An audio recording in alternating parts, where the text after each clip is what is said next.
সবাইকে আসসালামু আলাইকুম। আশা করছি সকলেই ভালো আছেন। বন্ধুরা, আজকের এই ভিডিওতে আমি আপনাদেরকে দেখাবো কিভাবে আপনারা ফেসবুক গ্রুপ, পাবলিক গ্রুপ অথবা প্রাইভেট গ্রুপ আপনারা পাবলিক থেকে প্রাইভেট আর প্রাইভেট থেকে পাবলিক কিভাবে করবেন।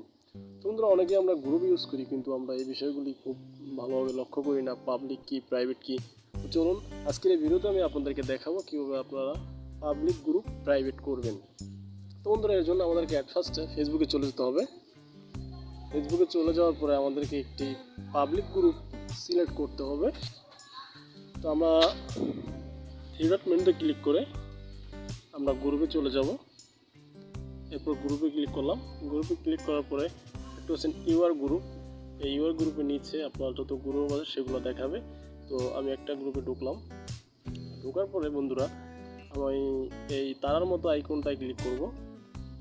এখানটাকে যদি আমি ক্লিক করি তাহলে আমাকে এখান থেকে সিলেক্ট করে নিতে হবে গ্রুপ সেটিংস। এই গ্রুপ সেটিংসে ক্লিক করার পরে এরপর আমাকে সিলেক্ট করতে হবে, দেখতে পাচ্ছেন এখানে প্রাইভেসি। বন্ধু দেখতে পাচ্ছেন প্রাইভেসি। তো প্রাইভেসি ক্লিক করবেন। প্রাইভেসি ক্লিক করলে বন্ধু দেখতে পাচ্ছেন এখানে চেঞ্জ প্রাইভেসি, অর্থাৎ আমার এই গ্রুপটা এখন বর্তমানে পাবলিক করা আছে। আমি পাবলিক করেই খুলছি, সেই জন্য পাবলিক করা আছে। আমি যখন প্রাইভেট করতে চাই আমি এই টিক মার্ক প্রাইভেটে দিয়ে আমি যদি নেক্সটে এখন ক্লিক করে দিই নেক্সটে, তাহলে কিন্তু আমার এই গ্রুপটি বন্ধুরা প্রাইভেট হয়ে যাবে। তো বন্ধুরা, আমার এই গ্রুপটি আমি পাবলিকই রাখতে চাচ্ছি, যার কারণে আমি পাবলিকই রেখে দিলাম।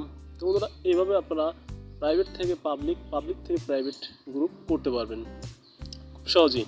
তো বন্ধুরা, আশা করছি আপনাদের এই ট্রিক্সটি খুবই হেল্পফুল হয়েছে। ভিডিওটি ভালো লাগলে অবশ্যই আমার এই চ্যানেলটি সাবস্ক্রাইব করে পাশে থাকা বেল বাটনটি বাজিয়ে দিবেন। আর নিত্য নতুন ভিডিও পেতে আমার সাথেই থাকবেন। সকলে ভালো থাকবেন, সুস্থ থাকবেন। ধন্যবাদ সকলকে। আসসালামু আলাইকুম।